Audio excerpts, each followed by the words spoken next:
Wel, bore da i chi gyd, a gai ddymuno croeso cynnes i chi. Mae'r tywydd wedi bod yn ofnadwy o oer yn ddiweddar, a gobeithio bod chi'n llwyddo i gadw yn gynnes ac yn saff ac yn iach, ond gobeithio hyd yn oed yn fwy na hynny, eich bod chi yn profi bendith yr arglwydd ar hyn o bryd, bod chi'n ymwybodol fod Duw yn agos ac yn gymorth i chi yn ystod y cyfnod heriol yma.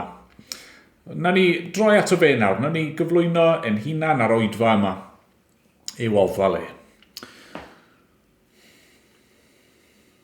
O Dduw ein tad a thad ein harglwydd Iesu Grist, i ni yn diolch ein bod ni'n gallu nesau at y ti, gan wybod fod ti bob amser yn barod i groesawu y rai sydd yn dygeisio di. Mae'r arglwydd Iesu Grist yn dweud, wnaeth e ddim bwrw allan neb sydd yn dod ato fe.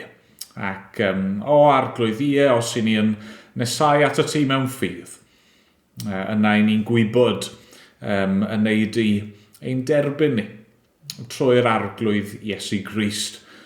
O, Dad, ni'n diolch i ti am hynny ac arglwydd ni'n gofyn am dy gymorth di nawr i dy addoli di, i nesau at ti fel hyn.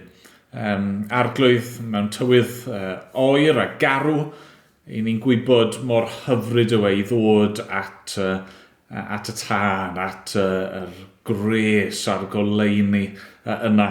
Ac o arglwydd, dyna i ni eisiau bore yma. Wrth i ni droi at y air di, wrth i ni dy addoli di gyda'n gilydd, ni eisiau agosau a profi dy res, dy gynhesrwydd, dy oleuni, dy gariad di. O arglwydd, ni eisiau mwynhau y profiad yma o fod yn dy bresenoldeb di. Arglwydd i ni am dy fawrygu di, ac i ni am gynabod dy fawredd di, ond i ni eisiau syllu a ryfeddu arna ti hefyd arglwydd. Helpa ni felly. Dad, bydd gyda ni. Amen bod ni'n gofyn yn enw yr arglwydd Iesu. Amen. Amen. Wel, o'n i ganu emyn nawr gyda'n gilydd.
Am frost iawn a fy Iesu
Wel, ni am ddarllen yn awr o air Duw. Ac i ni wedi cyrraedd y bore yma Ioan pennod 17. A beth sydd dyn ni yn y bennod yma yw gweddi gan yr arglwydd Iesu Grist. Mae rai yn cyfeirio at y bennod yma fel gweddi archoffeiriadol yr arglwydd Iesu. Hynny yw fod wrth wynebu'r groes, ac wrth feddwl am yr aberth mae ar fin i gyflwyno, mae yn dod ger bron Duw, yn cyflwyno ei hun i Dduw, yn cyflwyno ei bobl i Dduw, fel roedd yr archoffeiriad i wneud yn y deml. Ac yn sicr mae yna elfen o hynny yn y weddi, ond fel y gwelwn ni, mae yna llawer mwy i'w ddweud hefyd. Felly gadewch i ni droi Ioan pennod 17, a na i ddarllen y bennod ar ei hyd. Dyma air yn Duw ni. Wedi iddo lefaru'r geiriau hyn, cododd Iesu ei lygaid i'r nef a dwedodd, O Dad, mae'r awr wedi dod. Gogonedda dy fab, mwyn i'r mab dy ogoneddu di. Oherwydd roddais di ddo ef awdurdod ar bob un. Awdurdod i roi bywyd tragwyddol i bawb yr wyt ti wedi ei rhoi iddo ef. A hyn yw bywyd tragwyddol. Dy adnabod di, yr unig wir Dduw. Ar hwnna anfonais ti, Iesu Grist.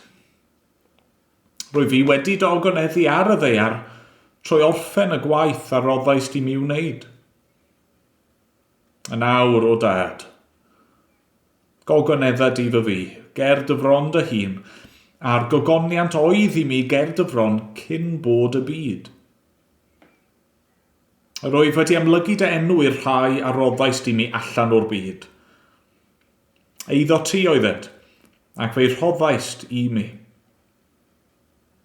Maent wedi cadw dy air di. Maent yn gwybod yn awr mae oddi wrth y ti y mae popeth a roddais di mi. Oherwydd yr oedd wedi rhoi iddynt hwy y geiriau a roddais ti i mi. A hwythau wedi ei derbyn. A chanfod mewn gwirionedd mae oddi wrth i ti y deithyn. A chredu mae ti am hanfonodd i. Dros dynt hwy yr oedd fi'n gweddio. Nid dros y byd yr oedd yn gweddio, ond dros y rhai a roddais i mi. Oherwydd eiddo ti ydynt. Mae popeth sy'n eiddo fi yn eiddo ti, a'r eiddo ti yn eiddo fi. Ac rwy fi wedi fy ngogoneddu ynddynt hwy. Nid wy fi mwyach yn y byd, ond maent hwy yn y byd. Rwy fi yn dod at a ti.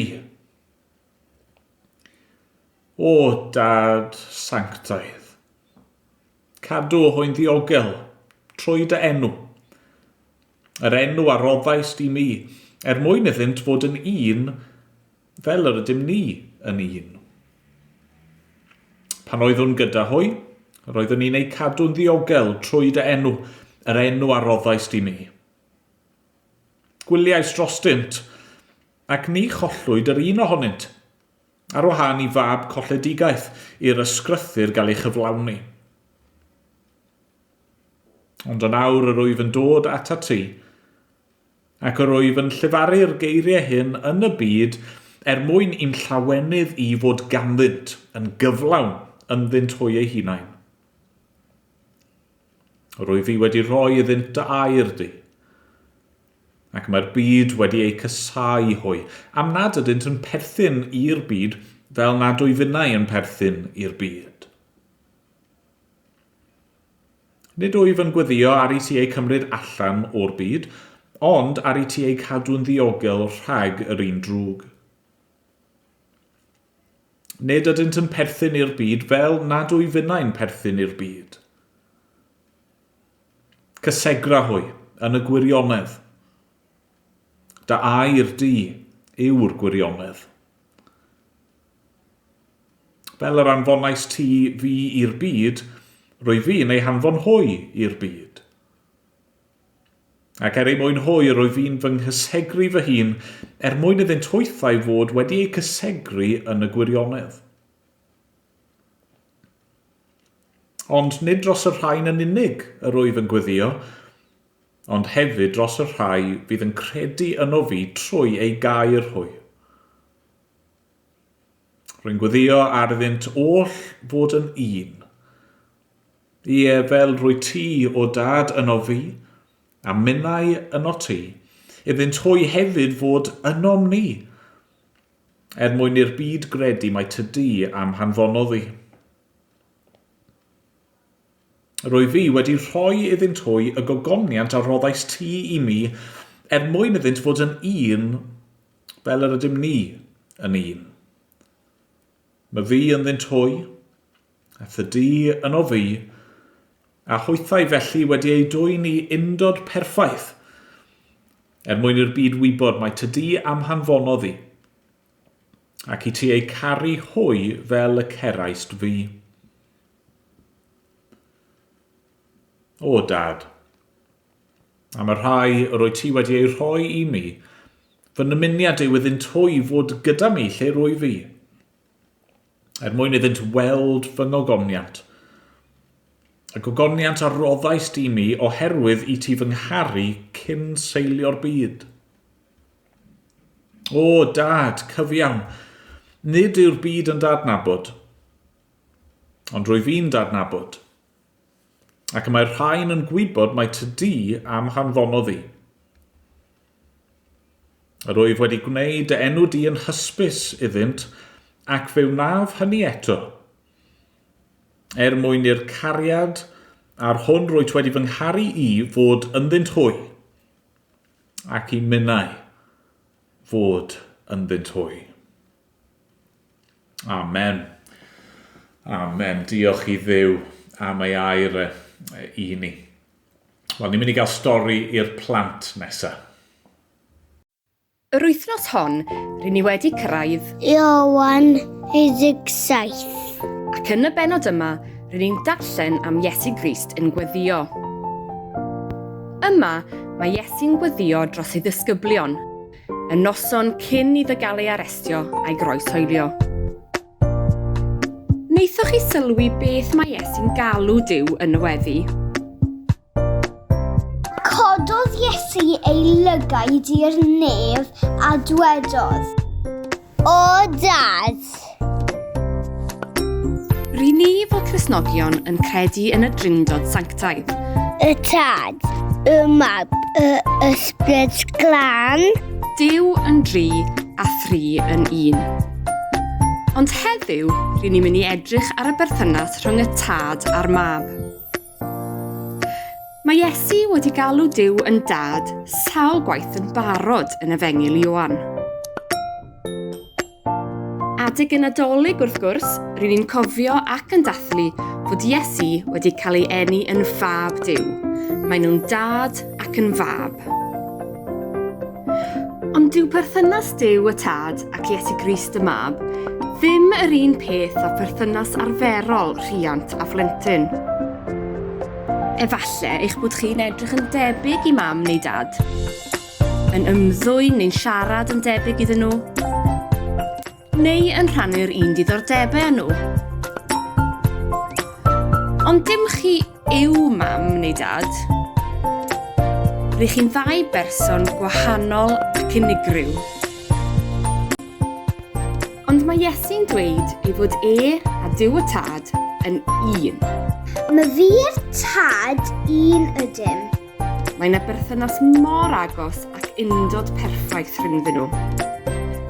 Mae hyn yn anodd iawn i ni ddeall, ond mae'n bwysig iawn ein bod ni'n gwybod ac yn cofio fod Iesu Grist y Mab yn Dduw yn union fel y Tad. Ac fel rydyn ni'n gweld yn y weddi heddi, maen nhw'n rhannu popeth ac yn gweithio gyda'i gilydd. Dim ond Duw y Tad oedd yn gallu cosbi pechod, a dim ond Iesu y Mab oedd yn gallu derbyn y gosb honno am ein pechodau ni ar y groes. Nid dyma'r unig dro rydyn ni'n darllen am Iesu Grist yn gweddio ar Dduw. Byddai'n aml yn mynd ar ei ben ei hun i siarad gyda Duw a chynnal ei berthynas gyda'i Dad. Ais i fyny'r mynydd o'r neilltu i weddio Mathew 14 adnod 23. Fel y byddwn ni'n dweud wrth ein rhieni ni am rywbeth, neu'n dweud wrthyn nhw pan fyddwn ni'n poeni am rywbeth. Dyna beth mae Iesu'n wneud wrth iddo fe siarad gyda Duw. Yn Ioan 17, mae Iesu yn gweddio i bydd yna undod hefyd rhyngom ni fel Cristnogion gyda'n gilydd, ac undod a pherthynas o gariad gyda Iesu Grist ei hun, yn union fel y berthynas rhyngddo fe a Duw y Tad.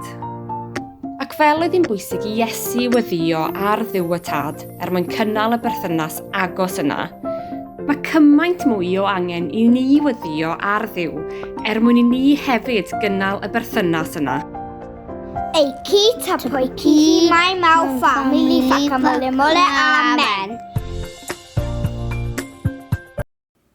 Wel, diolch i Lois am hynny. Newn ni weddio yna, newn ni droi at yr arglwydd gyda'n gilydd. O Dduw ein Tad, a Thad yr arglwydd Iesu Grist. I ni'n diolch i ti am dy air di, y gwirionedd, ac Dad, unwaith eto wrth i ni ddarllen dy air di, i ni yn rhyfeddu ar yr hyn rydyn ni'n ei ddarllen ac yn ei glywed. Mewn un ystyr arglwydd, i ni ddim yn gwybod lle mae dechrau. Mae'r pethau yma yn rhy fawr i ni, yn rhy wych.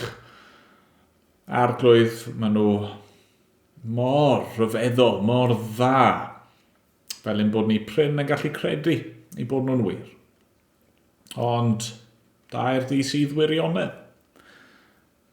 I ti di anfon yr arglwydd Iesu mwyn cyhoeddi hyn i ni ac mwyn profi hyn i ni. Dwi ti,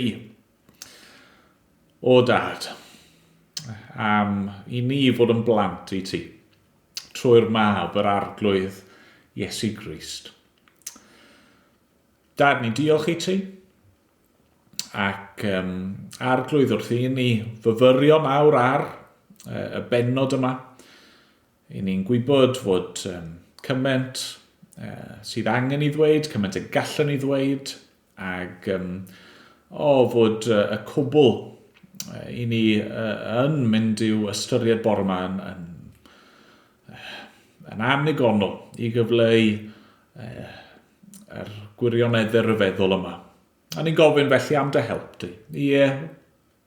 Dad, dangos y mab i ni, trwy yr ysbryd glân, netha ni, agor ein llyged ni, os gweli di fod yn dda. Helpa ni yn ein gwendid ni. O, Dad, i ni'n dod felly at y ti yn awr, ac i ni'n gofyn am dy gymorth di. Yn enw ac yn heiddiant yr arglwydd Iesu Grist. Amen. Amen. Wel, nesa yma, Dad, yn mynd i esbonio rhyw gymaint ar emyn ar ein cyfer ni. Nawn ni ganu'r emyn ac yna troi i edrych ar air Duw gyda'n gilydd. Un o'r ryfeddodau mawr ein diwylliant ni yw Anne Griffiths. Llon dwrn o'i waith sydd wedi goroesi ni, ond mae'r llon dwrn yna yn cael ei ystyried yn un o uchelbwyntiau llenyddiaeth Gymraeg. Un o Sir Drefaldwyn oedd hi, yn ferch ffarm, yn olwar fach yn Llanfihangel yng Ngwynfa ger Llanfyllin, ac yn byw ar ddiwedd o ddeunawfed ganrif a dechrau'r 4 ganrif ar 15. Ac mewn gwirionedd, llunio ei ffenillion ar ei chyfer hi hunan mwyn mynegu i chredoau, a'i phrofiadau, a'i chanfyddiadau nath hi, ond bod eraill wedi gweld gwerth y penillion yna a'i cofnodi nhw ar ein cyfer ni. Ac i ni fi'n edrych nawr ar un o'r emynau hynny, emyn 3 phennill ganddi. Ond cyn edrych yn fanwl ar yr emyn, dwi eisiau nodi 3 pheth yn benodol. Un o'r themau sy'n rhedeg trwy'r emyn yma yw ein perthynas ni a Dyw, perthynas y credadyn a Dyw. A perthynas yw'r perthynas yna o ddod yn blentyn i Dduw, wrth gredu yng Nghrist ac yn ddiried yng Nghrist. Rydyn ni'n dod yn frodyr ac yn chwiorydd i Grist ac felly yn blant i Dduw'r Tad. Fel mae Crist ei hunan yn dweud hynny wrth rhoi patrwm y weddi ni. Mae'r patrwm yna o weddi yn dechrau ein tad yr hwnnwyd yn y nefoedd. Yr ail thema fawr sy'n redeg trwy'r emyn yma yw un o bortreadu'r bywyd Cristnogol fel rhyfel. Eto, rhywbeth digon cyffredin. Mae Paul, er enghraifft penna hynny falle yw Paul yn llythyr at yr Effesiad yn annog Cristnogion i roi amdani nhw holl arfogaeth Dyw felly, i ymladd yn y frwydr ysbrydol, achos frwydr ysbrydol i'n sôn amdani wrth gwrs yn hyn. Ac mae Anne Griffiths ei hunan mewn man eraill yn ei gwaith yn sôn am y bywyd yma fel rhyfel. Hynny yw, mae'n ddyn medde hi am Grist, Crist y Dyw ddyn yma.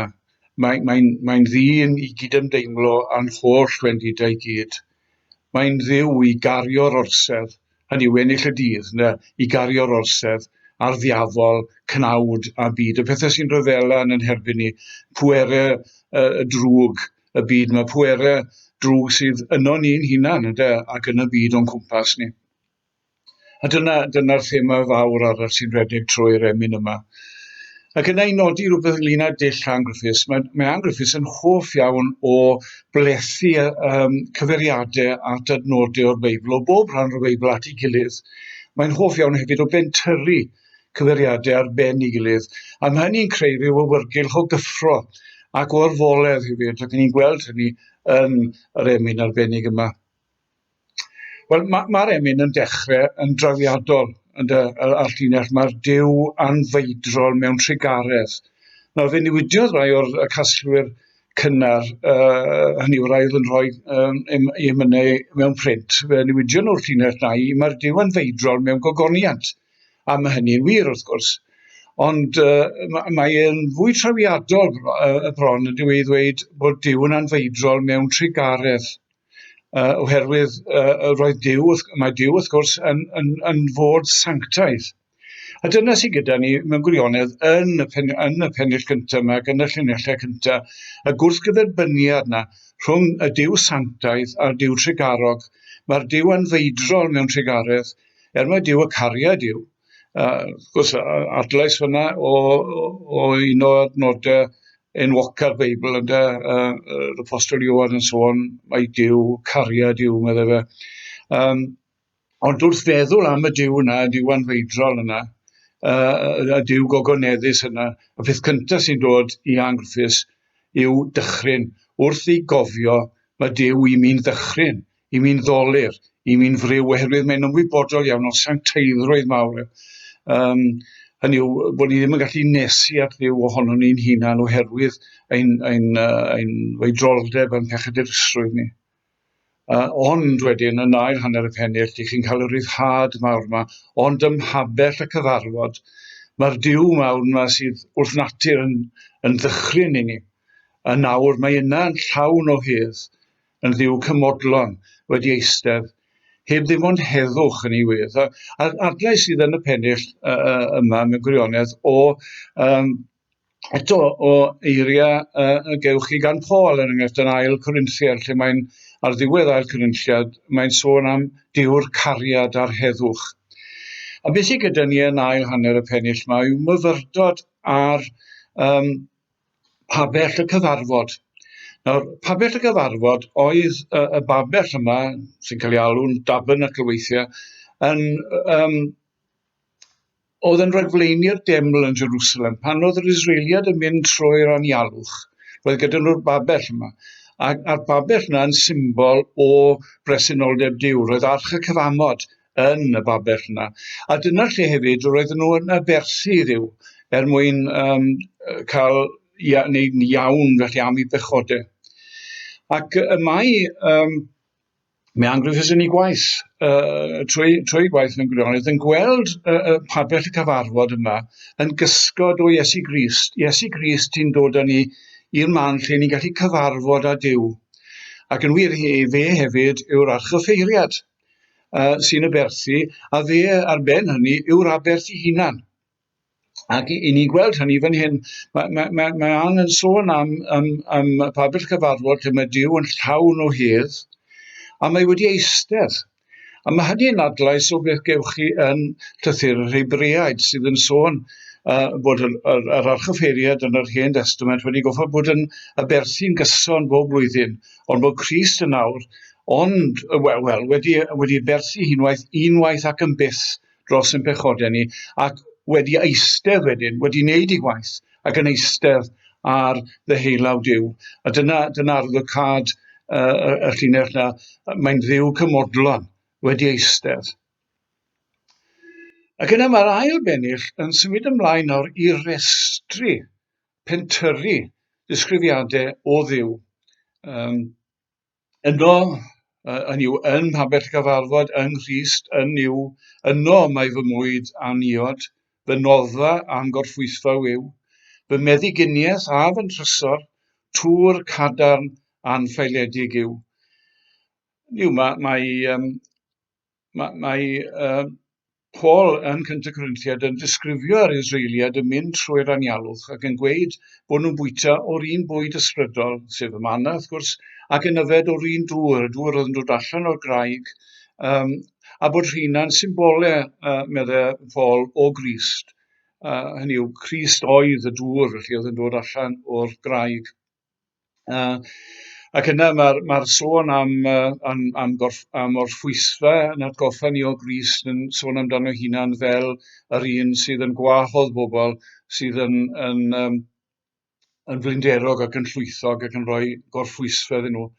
Mae meddyginiaeth yn atgoffa ni o ddiwedd yr Hen Testament lle mae'r proffwyd yn sôn bod y haul yn mynd i godi, sef Crist wrth gwrs, a meddyginiaeth yn ei adenydd.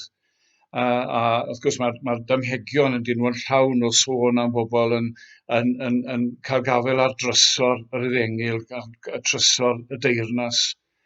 Ac yna mae'r sôn am noddfa a tŵr cadarn.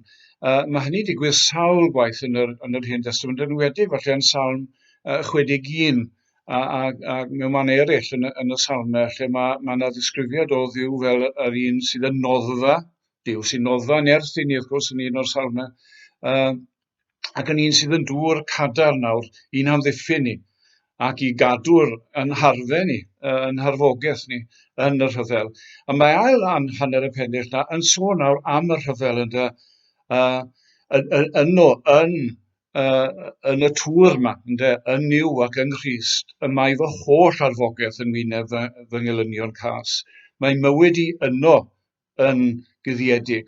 Adlais fyno o Colosiaid 3, wrth gwrs, lle mae Paul yn sôn bod yn bywyd ni wedi cuddio gyda Christ yn Niw. Mae Christ yw ein bywyd ni mewn gwirionedd. Mae mywyd i yno yn gyddiedig pan wy'n ymladd ar y maes, a niw ar faes y brwydyr. Ac yna mae'r pennill ola wedyn yn atgyfnerthu hynny ac yn rhyfeddu nawr. Mae'r un mae wedi disgrifio yn yr ail bennill fel noddfa, tŵr ac yn y blaen. Mae'n rhyfeddu nawr yn dweud bod cael Duw yn dad, a tad yna noddfa, y noddfa'n graig cadarn, a'r graig yn dŵr un amddiffyn ni. Mwy ni sgalla fi ddymuno gyda mi mewn tân a dŵr, hynny ble bynnag wy'n mynd eto. Adlais fan o Eseia 43 sy'n sôn am pan fyddwn ni'n mynd trwy'r dŵr a trwy'r tân, fi Duw gyda ni. Ohono ef mae fy nigonedd, ynddo trwy fyddinoedd af, hebddo eiddyl gwan a dinerth, a cholli'r dydd yn wir a wnaf. Ond wrth gwrs, yng Nghrist, nid cholli'r dydd, os i ni ynddo fe, fel mae Cynta Corinthiad 15 yn dweud, diolch i Dduw sy'n rhoi ni'r fuddugoliaeth trwy ein hadrwydd Iesu Grist.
Wel, os oes Beibl dych chi, trowch gyda fi. Os nag oes Beibl dych chi, yna na i gynnig eto, cysylltwch â ni, a byddwn ni wrth ein bodd fel eglwys yn darparu un ar eich cyfer chi. Ond trowch i Ioan 17. A ni yn dod bore yma at un o'r adrannau mwyaf rhyfeddol yng Caerdydd. Adran lle i ni'n cael gwrando ar yr arglwydd Iesu Grist, Duw y Mab, yn siarad gyda'i dad.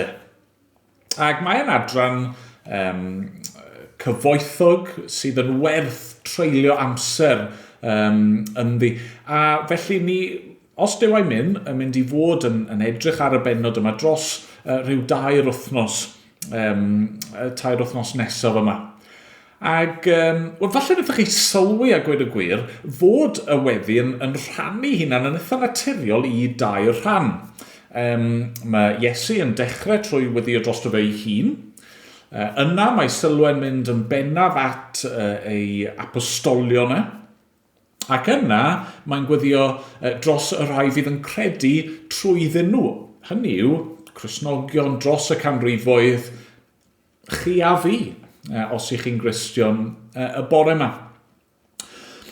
Ond nid yna sydd ni'n mynd i rannu'r bennod. Y perygl yw, fod yna werth yn hynny, y perygl yw wrth rannu'r bennod felly, bod ni'n colli golwg ar y weddi gyfan. a'r ffordd mae'r adrannau yma i gyd yn plethu fewn i'w gilydd mewn gwirionedd.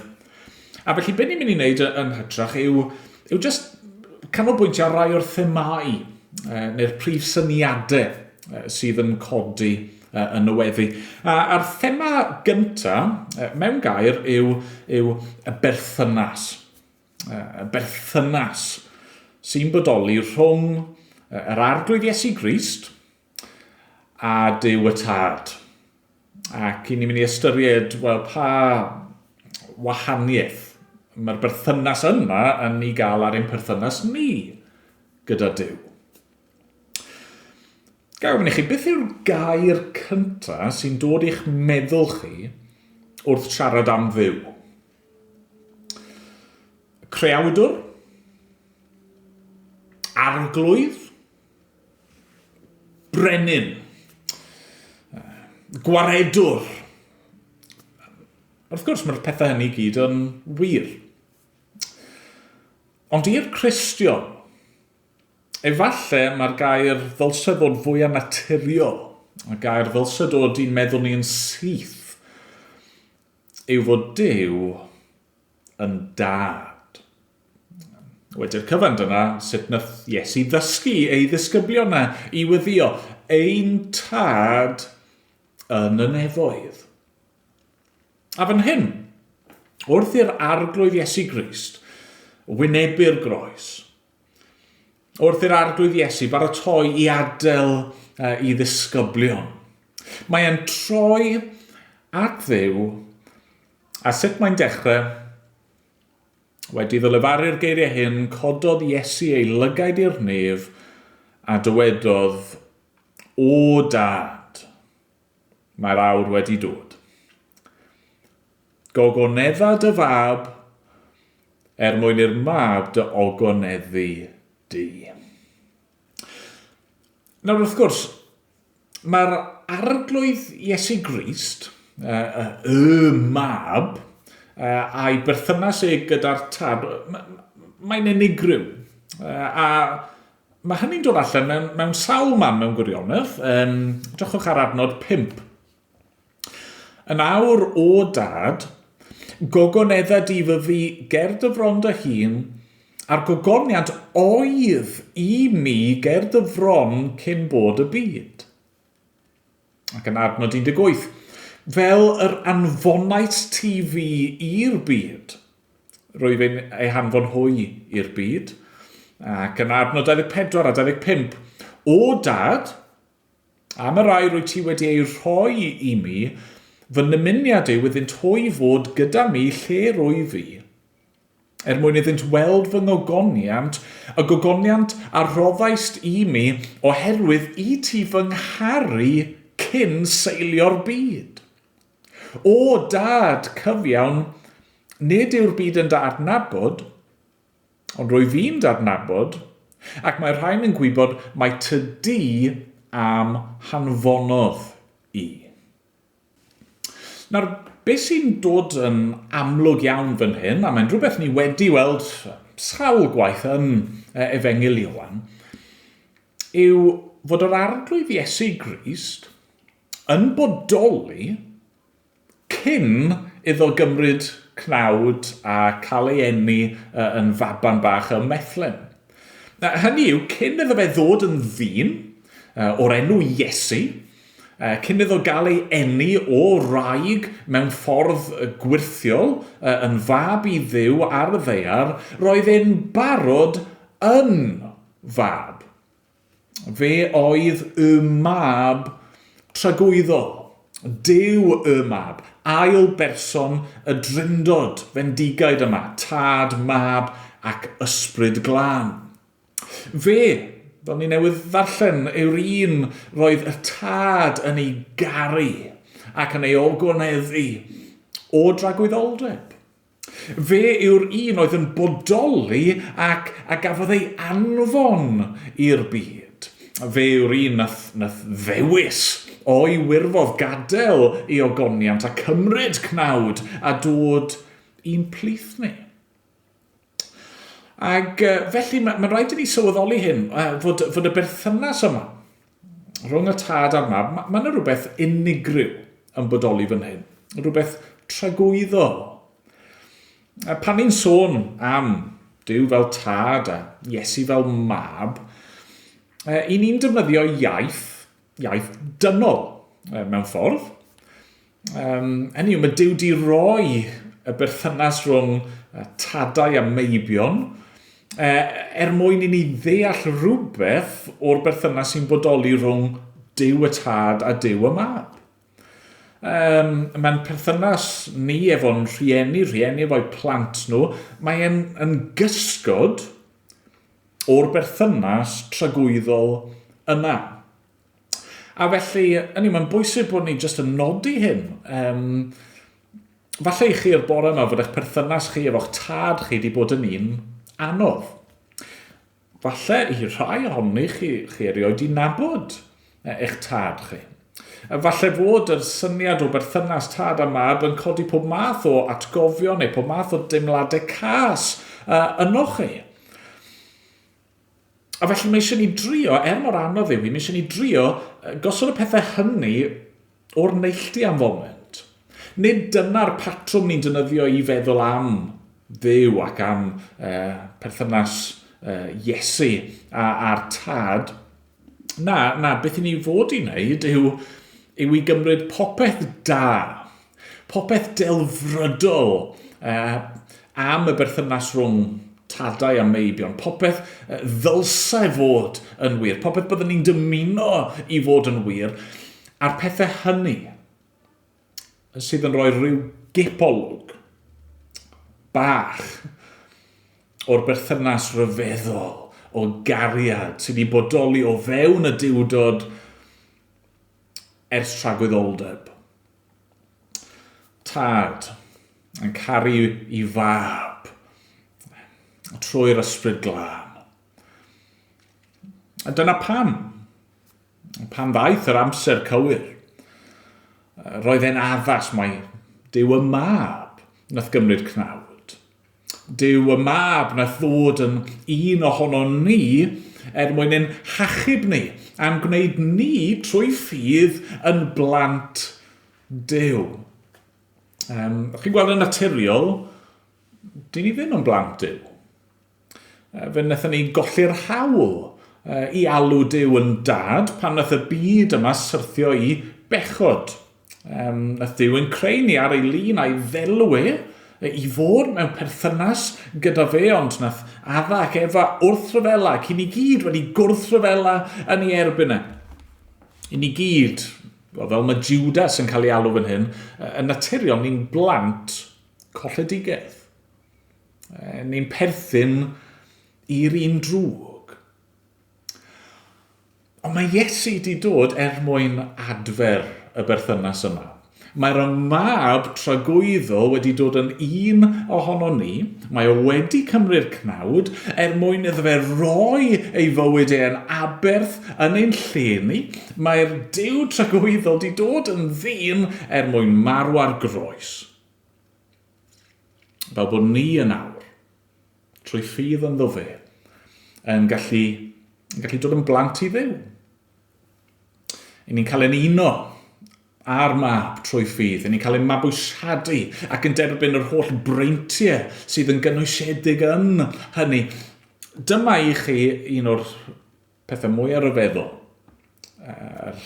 Newyddion gorau newch chi glywed. Trwy aberth yr arglwydd Iesu Grist, yr archoffeiriad mawr nath gynnig ei fywyd ei hun drosto ni, i ni'n gallu bod yn blant Duw.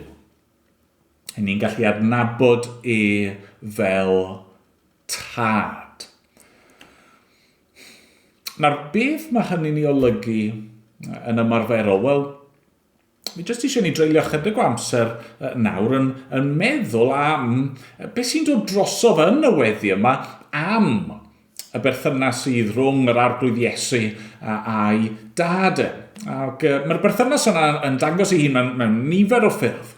Ac ffyrdd i ni nawr fel plant i Dduw fod hefyd i amlygu yn ein bywyd ni.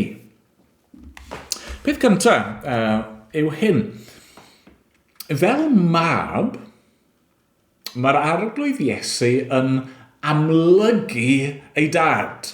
Hynny mae'n dangos pwy yw ei dad, sut un yw ei dad. Edrychwch ar adnodau 2 a 3. Oherwydd roddais iddo ef awdurdod ar bob un, awdurdod i roi bywyd tragwyddol i bawb roedd ti wedi rhoi iddo ef. A hyn yw bywyd tragwyddol.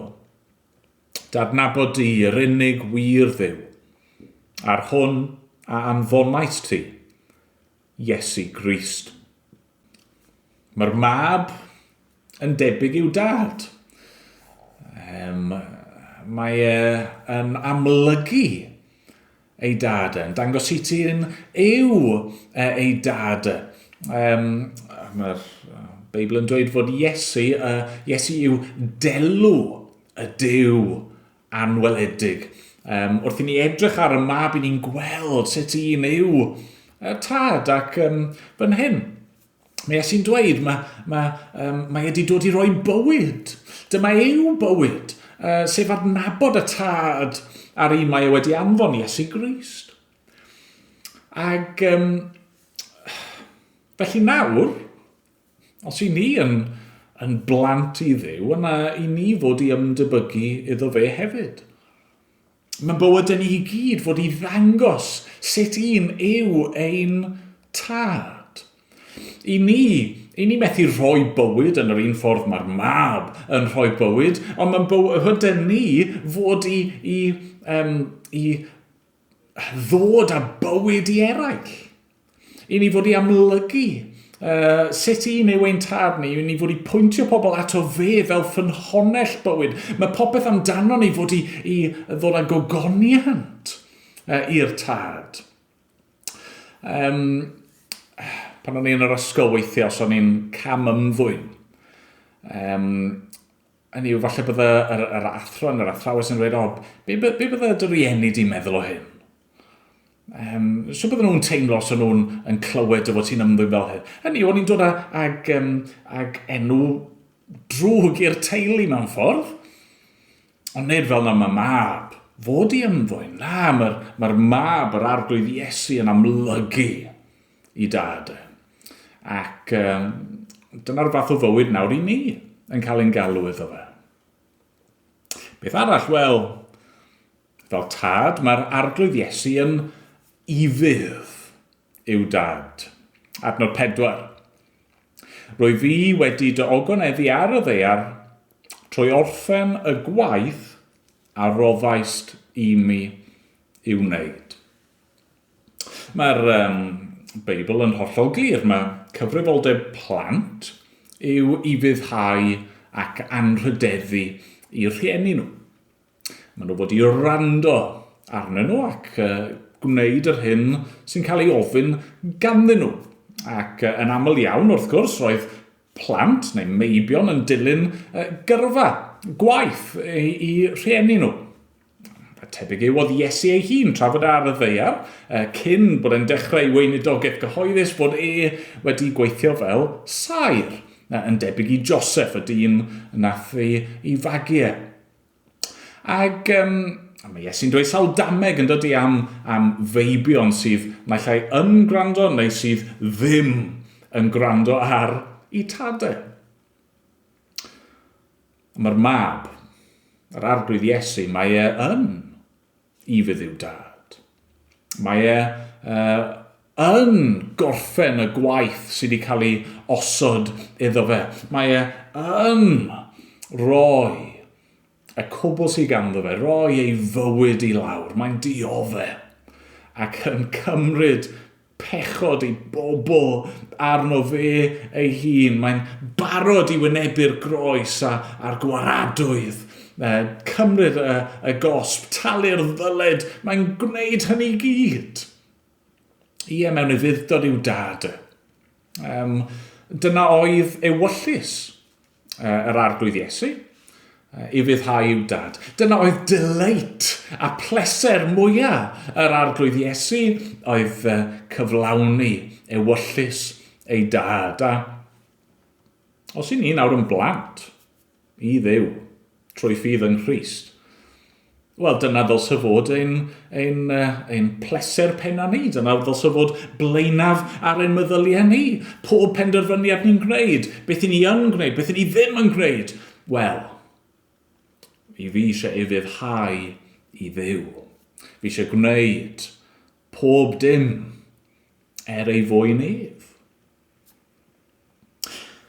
Sut arall mae'r berthynas yma'n amlygu hun? Wel, fel mab, mae'r arglwydd Iesu yn derbyn gan y tad. Edrychwch ar adnod 10. Mae popeth sy'n eiddo fi yn eiddo ti, a'r eiddo ti yn eiddo fi. Ac rwy fi wedi fy ngogoneddu ynddynt hwy. Nawr, mae yna ddweud mawr yn y geiriau yma, yn does. I ni gyd yn gallu dweud, wel, mae popeth sy'n eiddo fi yn eiddo i ti. Wrth gwrs, Dyw sydd wedi creu'r cwbl, Dyw yw y brenin, fe yw'r un sydd ag awdurdod dros bopeth. Ond mae Iesu fan hyn y mab yn gallu dweud fod popeth sy'n eiddo i'r tad yn eiddo iddo fe. Mae'n derbyn popeth fel rodd gan y tad. Ac wrth gwrs mae'n siarad yn benodol fan hyn am y bobl sydd wedi cael ei roi iddo fe. Ac yr awdurdod a'r neges sydd yn cael ei roi iddo fe. Ond mae'r cwbl yn eiddo iddo fe yn rhinwedd y ffaith mae fe yw y mab. Ac y syniad sydd dyn ni mewn ffordd yw'r syniad o etifeddiaeth yn dyfa. Yn yw pan mae tad ar y ddeiar yn marw, mae'r hyn sy'n eiddo iddyn nhw'n cael ei basio mlaen. Ac mae dad yn poeni'n fawr beth sy'n mynd i ddigwydd i'w holl lyfrau fe pan maen nhw'n cael ei etifeddu. Ond mae'r etifeddiaeth yn cael ei roi. Ac wrth gwrs, mae Dyw yn dragwyddol, yn dad, mab ac ysbryd glân. Mae'r roi yma yn rhywbeth dragwyddol. Ac yr etifeddiaeth yma yn rhywbeth sydd yn cael ei rhannu o fewn y diwdod. Ond mae'r tad yn rhoi i'w fab. Ac os i ni'n blant i Dduw, mae hynny'n golygu fod e'n rhoi i ni. Mae Iesu Grist yn dweud fod e'n rhoi ac yn rhannu ei etifeddiaeth gyda'i bobl. Mae'n rhoi rhan i ni yn ei deyrnas Mae'n rhoi bywyd tragwyddol i ni ynddo fe. Mae'n rhoi tragwyddoldeb i ni ynddo fe. Ac, wel, yn wir, os yw Dyw wedi rhoi ei fab ei hun i ni, wel, sut gallwn ni amau na wneith ei roi pob peth sydd ei angen arno ni. Ac yna, wel, un peth ola sydd yn neidio allan fan hyn yw, fel mab, mae'r arglwydd Iesu yn un gyda'r tad. Adnod 11. Nid wyf fi mwyach yn y byd, ond maent hwy yn y byd. Rwyf fi'n dod ata ti o dad sanctaidd, cadw hwy'n ddiogel trwy dy enw, yr enw a rofaist i mi, mwyn iddynt fod yn un, fel yr ydym ni yn un. Falle bod hyn yn rhywbeth anodd i ni yw deall neu ei werthfawrogi yn iawn. Fel cymdeithas, fel diwylliant, i ni'n dueddol o feddwl yn hynod o unigolyddol. Hynny yw fi'n berson unigol. Ac mae unrhyw gysylltiad neu perthynas rhwng o fi ag eraill, wel, dyw hynny ddim mor bwysig a pwy ydw i. Ond yn y Beibl, mae'n llawer fwy o bwyslais ar y berthynas rhwng pobloedd, rhwng teuluoedd. Rhwng tad a mab. Ac falle bod hynny yn adlewyrchu yr undod sydd o fewn y diwdod. Fel ni wedi gweld yn barod, tad, mab ac ysbryd glân, tri pherson, y tad yn dduw, y mab yn dduw, yr ysbryd glân yn dduw, ac eto nid tri diw ar wahân, ond un diw sydd. Ac felly mae Iesu fan hyn yn gallu dweud bod a'r tad yn un, bod y tad yn y mab a'r mab yn y tad. Ac wrth i ni ddod i gredu, i ni'n dod yn rhan o'r berthynas hwnnw. Ni yn y mab. Ni wedi'n uno â'r mab. Ac felly, i ni yn un gyda y tad. I ni yn cael mwynhau y berthynas yma, y cariad yma sy'n bodoli. Mae cariad Duw yn cael ei rhannu gyda'i bobl. Ond un o'r goblygiadau i hynny yw bod ni hefyd yn un gyda Christnogion eraill. Pob un sydd â Duw yn dad iddyn nhw. Nid jyst pobl sy'n dweud bod nhw'n Gristnogion, ond pobl sydd wedi uno â Christ trwy ffydd. Falle bod ni'n gwahaniaethu o'n gilydd ar pob math o bethau, eilradd, ond os yw'r pethau canolog yna, os i ni yn dod at y tad trwy'r mab yn nerth yr ysbryd glân, os i ni wedi rhoi'n ffydd ni yn yr arglwydd Iesu yn unig fel ein gwaredwr ni. Os yw Duw yn dad i ni, yna ni yn un gyda'i bobl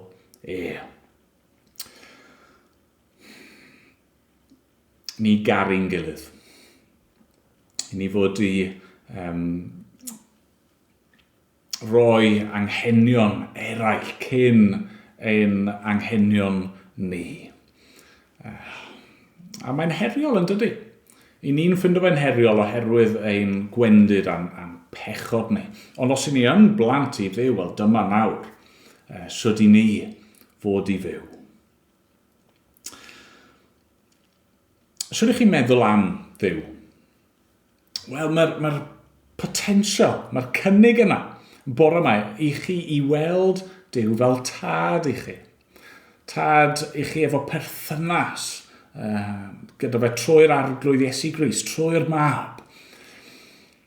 Ond os i chi yn blentyn i Dduw, yna mae'r berthynas yna yn mynd i amlygu hun, yn union fel nath e amlygu hun y mywyd yr arglwydd Iesu, mae'n mynd i ddangos ei hun yn eich bywyd chi hefyd. Bydded i Dduw weithio yn ein bywydau ni, fel ei bobl yn gwneud ni'n fwy tebyg i'n tad ni. Mwyn ei enw e. Amen. Amen. Ond ni ganu emyn arall gyda'n gilydd cyn bod ni'n gorffen.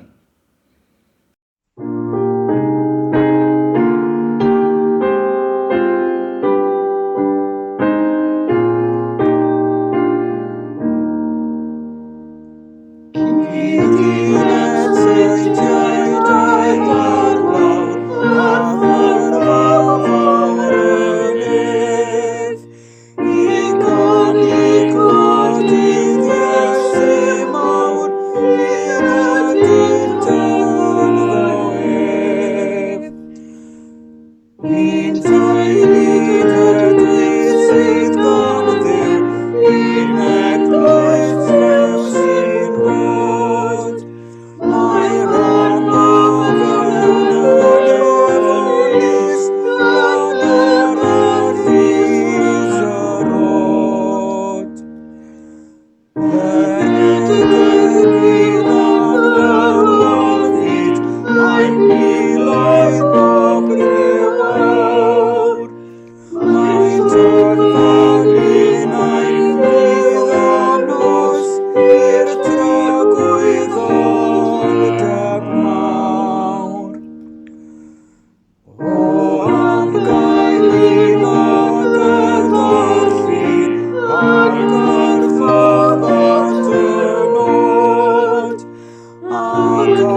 diolch am ymuno gyda ni unwaith eto. Gadewch i ni weddio nawr. Gadewch i ni droi at ein tad gyda'n gilydd. O dad, i ni yn diolch i ti nawr am yr hyn rydyn ni wedi ystyried ac unwaith eto arglwydd ni'n gyffesu ein anallu i ddeall yn llwyr ac i drafod y pethau hyn yn iawn arglwydd maddau pob bai a gwendid yno ni. I ni'n gofyn i di gymryd pob peth da, pob peth gwir, pob peth sydd yn dy anrydeddu di a gwneud i cymryd y pethau nawr i ei gosod nhw yn rymus ar ein calonau ni. Ac o arglwydd, helpa ni. Helpa ni yn ein gwendid os gweli di fod yn dda. Dad, diolch i ti. Dy fod ti yn dad sydd yn amyneddgar ac yn raslon ac yn drigarog a sydd yn rhoi pob peth da i dy blant ti. Ni'n gofyn nawr wneud i'n cadw ni. A mae'n bod ni'n gweddio yn enw y mab yr arglwydd Iesu Grist. Amen. Amen.